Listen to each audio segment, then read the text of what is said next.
چې هغه کامونو چې کومو ترقي کړې ده د هغې د ترقۍ واحد ذریعه ده ټکنالوژي.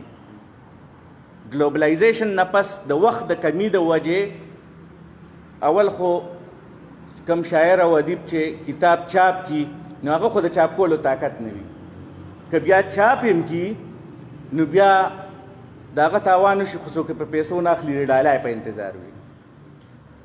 زمونږ چې کوم د مشرانو هغه د اجرو هغه روایت چې مشران به په اجرو کې ناست وو، کشرانو به خبرې اورېدې او د هغې نه به یې زده کړه کوله، هغې ټایم زمونږ موبایل اخیستی دی.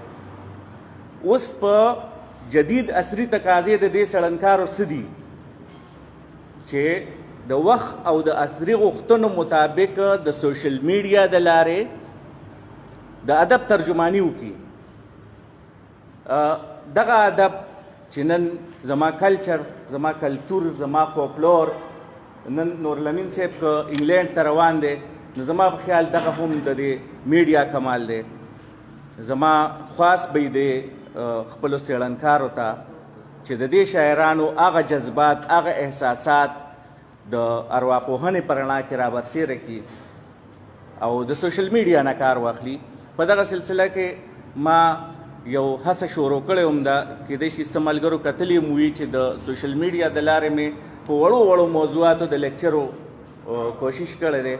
زه